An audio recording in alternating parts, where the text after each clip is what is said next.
Ooh, that looks tasty. Welcome to Euphoria. Here, everything is perfect. Here, we take care of you. Here, you don't have to ask questions, because in Euphoria, everything is perfect. Welcome, folks, to the Hungry Gamers back with another game review. And today we are talking about Euphoria, Build a Better Dystopia from Stonemaier Games, designed by Jamie Stegmaier and Alan Stone, and also the Ignorance is Bliss expansion, which is designed by Morten Monrad Peterson and David J. Studley with Nick Shaw. And hopefully I did not pronounce any of those names incorrectly. And before I get going, please make sure you turn on your Klingon subtitles, because if I make any mistakes, that is where you will find the corrections.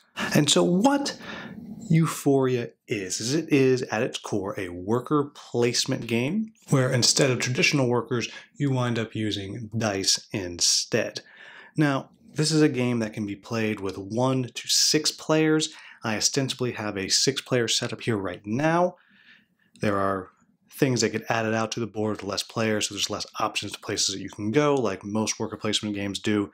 And I will just say that before I tell you where my final thoughts are, that I have played this game exclusively solo and with one other player, in both cases using the AI, which adds 2 robot players. In this game, you are living in a dystopian society, of course.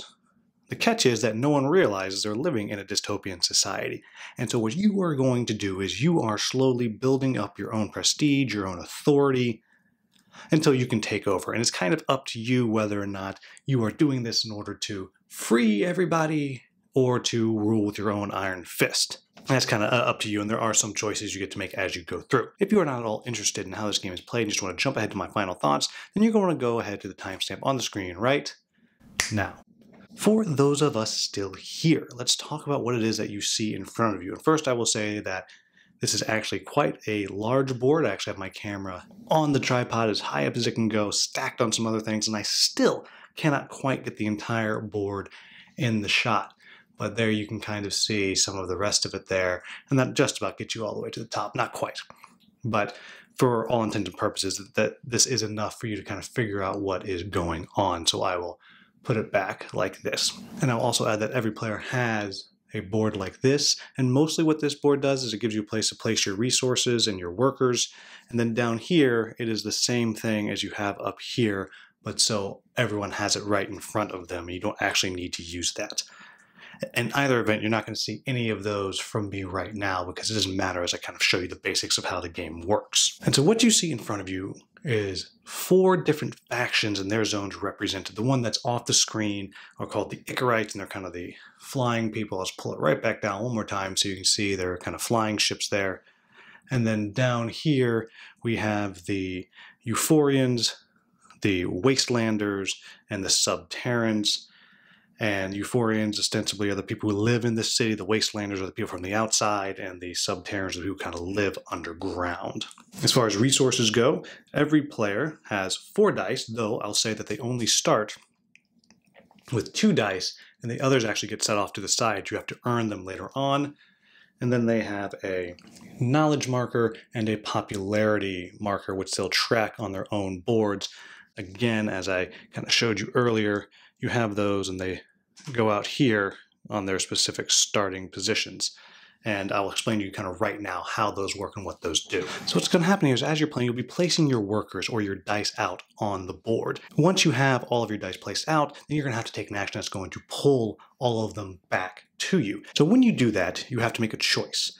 When you pull them back, you have to either pay a single food or a single bliss. And if you do that, when you pull your workers back, you will gain 2 popularity because you fed them or you have drugged them, either way. If you don't, you will lose 1 popularity because you have not treated your workers particularly nicely. If you're at 1, doesn't matter. You stay at 1. Then you are going to roll your dice. And you'll see here, I got a 10. And then I add the number of my knowledge, which in this case is 3. 10 plus 3 is 13. Place my 2 workers there, and I check. If I got over or equal to a 16, I would take one of my workers and I would lose that worker. It would go away. I would no longer have access to it. I would have to buy it again. What's going on there is represent that this particular worker has figured out what is going on and no longer wants to be part of it, has run away. Now, that's the last you're going to see of this particular board for the moment. Now, let's do a quick rundown of how the basics of play work. Like any worker placement game, you'll be playing and you'll be placing your workers out onto any of these gray squares. Wherever there's a gray square, you can place a worker. These big, huge gray squares, you can place more than one. All the rest, if there's a worker there and then you come and try to place one there, you will bump it off and then they'll get to re-roll that die, check it against their knowledge, and again, if they're 16 or over, they will lose it. Now, the way you read the rest of the symbols on the board are, if there's the little faction symbol, that's this one here, and this one here, this one here, and then the green one looks similar, but it is green. If there's one of those symbols, you're going to increase the faction ranking of the particular faction that you've increased. So if I increased the Euphorians, I would move that up by 1, and so on. As you move up, you'll see there's various bonuses inside these tracks that you get, and I'll explain a little bit more about that in just a minute. Additionally, you'll gain everything that is in a white circle. So if your total number here is between 1 and 4, you'll get 1 electricity and increase Euphorian by 1. If there are more dice in there, and again, it's all the dice are added up, it doesn't have to be just one color, between a 5 and an 8, then you gain 1 electricity and you lose 1 knowledge. Remember, the more knowledge you have, the more likely it is you lose workers. And then if you have 9 or more, you gain 2 electricity and 1 knowledge. Beyond these spots here, and again, there's also one for the Icarites, the number on the die doesn't particularly matter, with the exception of if you have doubles, you can play more than 1 worker on a turn. But everywhere else, the number does not matter. Now, I've talked about the circles. However, if you're paying attention, you'll see that there are some dark squares. Those represent a cost. So you have to pay that and place a worker in order to use that ability. So if I want to dig on this tunnel, I have to place my die, I have to pay 1 food, and then that will give me either a clay or an artifact. These are the artifacts over here, more on them in just a second. And then this worker would move forward. Eventually, the worker will get all the way over here and unlock this ability for anybody of that faction. The other spaces that are particularly important are these here. These are the markets. And so just like with all the others, to go there, now these are a little bit different in their symbology, because if you go here, you actually have to pay 1 clay. So if I go there, I place one there, I would pay 1 clay, and then I would leave my worker there. Now, I will note that when you pull your workers back, any workers here on these markets, they stay there.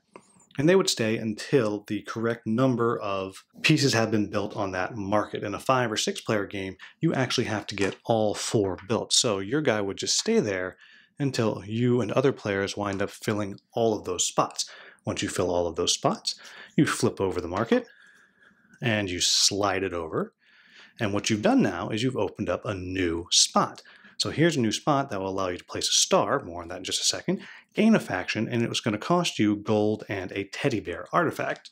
Then all of these would be taken, re-rolled, and returned to their player.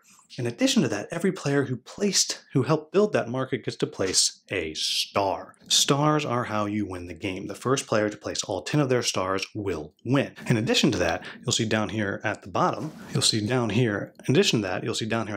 it says no star, there is a penalty. So every player that does not have one of their stars there has a penalty, and they'll have to do something to get a star there, or just live with that penalty. The other things I need to tell you about are how you get more workers. You get more workers over here, you pay that. And then you are able to get up to 4 workers. As I said, you start with 2, you get more of those over here. And then I've mentioned a couple times the artifacts. This is the artifact market that comes with the Ignorance's Bliss expansion. If you don't have that expansion, you don't have the market, you just have a deck of cards. And anytime you have the option to collect an artifact, and I'll say that the Icarites up top actually have the way where you can get 2 of them, you get to come to the market. And this one all the way over here is free, so you can just take it. Let's say I was going to collect 2 artifacts for some reason. I could take that one for free.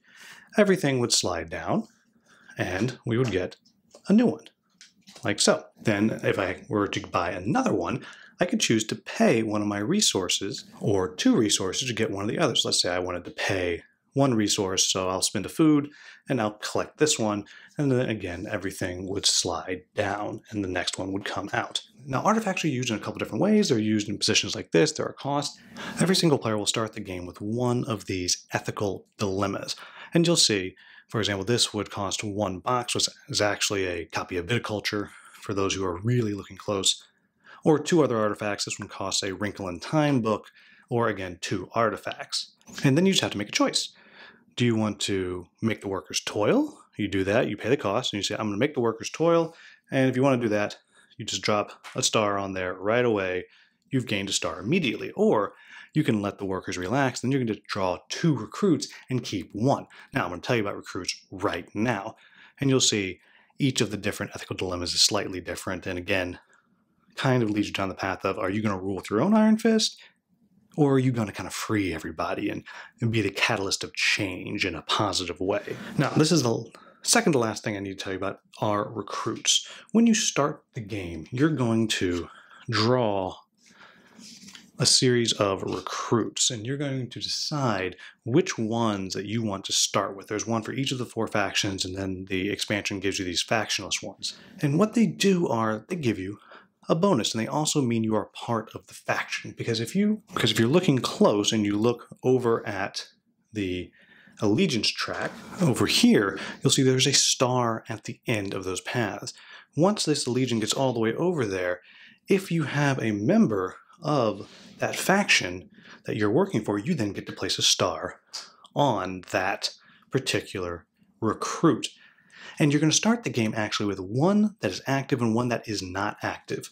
And the one that's not active is going to get flipped over when anybody gets to one of these flip the card spaces. So over here, or if they're moving along the tunnel there, whatever it may be, that will flip them over. So that ethical dilemma you selected earlier, you could immediately have 1 star, or down the road, you could potentially get a star later, and you'll also get another ability potentially to be used now or whenever those recruits get to flip over. Now, the very last thing that I want to briefly touch on is how the AI works. The AI is very quick. They are always represented by the black and the white stars. And what happens is you have a deck of cards, and I've only placed out 2 cards to show how it works. So you'll have 1 card already out, and it'll be kind of lined up like this, and then you'll flip the next card, and you place them next to each other, and you do what it says in the middle. And I'm not going to go deep into it, but the AI always has 4 dice, and they'll have been assigned a faction that they're loyal to, and you just quickly take a look and see what it is. For example, this here says whatever faction the AI has been assigned, black is going to collect a resource, which means it goes to one of these places. And then the white is going to start digging the wasteland or tunnel, which means they would go right here and everything would move on. And then that's it. You take the card on the right, you discard that, the other one slides over, and then next time you'll flip the next card and do whatever it says to do next. And it's really very quick and very fast. And again, the person who gets all 10 of their stars out first wins. If you're playing solo, you simply have to get all 10 of your stars out before either of the AI bots gets theirs out. So, what do I like about this game? First of all, I like the simplicity of how the worker placement works, and at the same time I enjoy that it's not just traditional worker placement. I like that these numbers mean something, but they don't mean a ton. They just mean a little bit. There's only a few places where the number actually matters, and I really appreciate that because it makes it a little more engaging, a little more exciting, but not so much that there's times when you're looking all over and trying to figure out, oh my gosh, I have a 5. What position is a 5 good at? But no, it's just very simple. If you want a resource, the numbers matter. Otherwise, they don't for the most part. At the same time, I like this kind of risk-reward of everyone knows in most worker placement games, if you can get more workers, get more workers. That is always the right play. But in this one, if you spend your time to get the workers, you're spending a lot of resources and turn. But now you have all these dice, and now you're rolling all these dice. And right here, I just rolled a 10, 15, 16. No matter what my knowledge is, I've just lost one. So I spent resources and a turn, and now I've lost one. And so I like how that works. I like how that's a little bit of mitigation on that traditional get more workers, get more workers, get more workers. I also like how a lot of the things in this game are communal. And what I mean by that is it doesn't matter if I am the one that brings the allegiance track up to here, everybody's going to get to flip their Euphorian characters if they have them.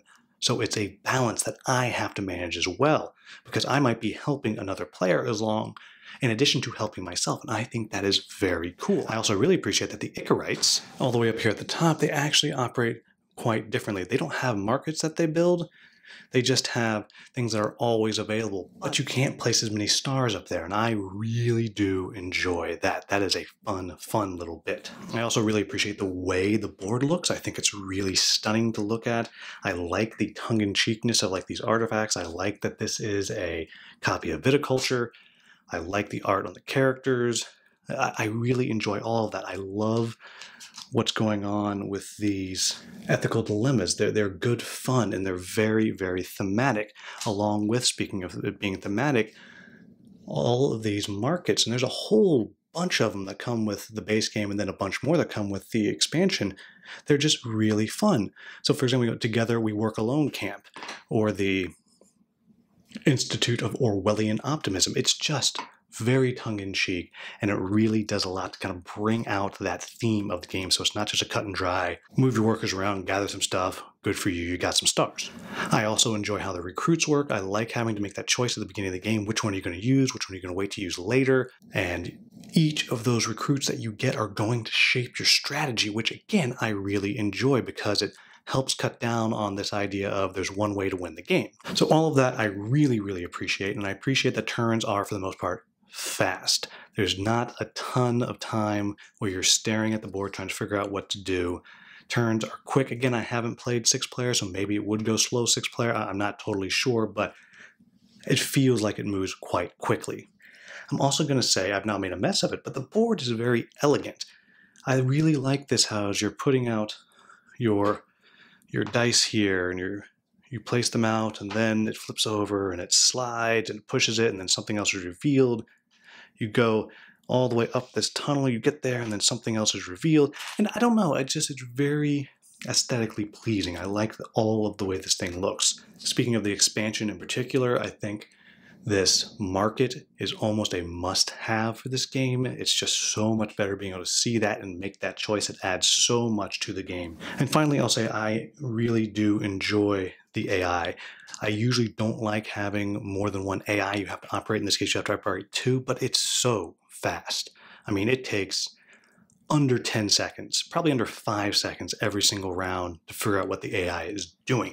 And the AI is pretty darn good. It does feel like the AI is anticipating what you're doing. Obviously it's not, but I think that's a sign of a good AI, is that it often feels like you're actually playing against another player. And the final thing I'll say about the AI is it is challenging. I've only played with the AI on easy, and I think in solo, I think I played 5 times. I've won 3, lost 2. And then when we played with it, my wife and I, we played it together also with the AI. And again, it definitely did give us a challenge. The AI didn't win, but it could have. It was a kind of a close run thing. So I do enjoy how the AI works. So what are my quibbles about the game? And my first one comes back to the theme. While I think the theme does come through, you have to look for the theme. If you aren't paying attention to what these things are called, and you're not looking closely at these artifacts and kind of seeing what they are, and you're not really paying attention to these ethical dilemmas and stuff, you're not going to get the theme. So it doesn't hit you over the head. It's not like, oh my gosh, dystopian theme. Like, you have to look for it a little bit. But if you put that effort in, you will find it. So just something to be aware of as you're considering this game. I will also say it is a little bit intimidating the first time you play because there is so much out here. There are so many things to consider. So there is a little bit of a learning curve. It's not huge, but it is certainly there. I will also add that some of the components, I don't get them. I just don't get it. So the expansion came with these additional large size resources here, which represent 5, I believe. And that's fine. But they're just huge, and Maybe in a 6-player game you use them, but I almost never have 5 resources to use. And at the same time, the base game came with a bunch of these, which are, again, ostensibly so you can track what you have. Like, so that means, oh, I have 1 food, now I have 2, now I have 3, but then do you then take another one and put one? I don't know. Honestly, I have tried to use these. I think they're useless. I can't figure out how to use them. They just sit in the box. And then the last thing that I will kind of toss out there is, this is more of a warning, less of a quibble, because it doesn't bother me, but it might bother you. You really do have to realize with this game, while the dice don't matter a ton, they do matter. They can affect what you're able to get. In theory, you can go on a whole run where you just keep rolling a bunch of 5s and 6s and you can't get your resources you want. And there is that potentially bad feeling that you bring all your stuff back and you roll it and you just rolled really, really high and you just lost this worker that you've been spending all this time trying to get. Again, that doesn't bother me, but it might bother you. So do keep that in mind. The game can take things from you. And then the last thing that I'll add, I think I already said the last thing, but whatever, is I just wish that there was more of these ethical dilemmas. I believe the game comes with 6, and that's fine. I really like them. I like the art. I like the choices. I just wish there were more, even though mechanically they're all exactly the same. They just have different resources. I just wish there were more to kind of keep bringing that theme out, bringing it to light. But there you have it, folks. That is Euphoria. I think if you like worker placement games and you're looking for something that's a little bit heavier than something like a Lords of Waterdeep or something like that, then this is a good option. I think the theming is fun. It looks great.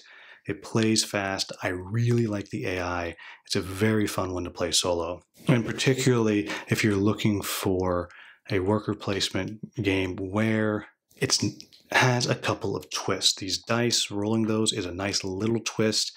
And beyond that, with the way the recruits work, I just don't think there is a strategy that is going to lead you to win more often than another, because you never know what recruits you're going to get, and I really, really like that. I have not played a ton of Stonemaier games, and I know that, I guess, Scythe, well, probably Wingspan is the most popular, but Scythe also, and I have enjoyed Scythe. I know a lot of people who love it, just love it, love it, love it, and I see how it's a good game, but it just doesn't get me jazzed. This one does. Currently, I'll say this is my favorite Stonemaier game. I really enjoy it. So if you're into worker placement, I do highly recommend checking this one out. As always, if you found this video useful, please like, subscribe, and share. Thank you all so very much for watching. Have a wonderful, wonderful day.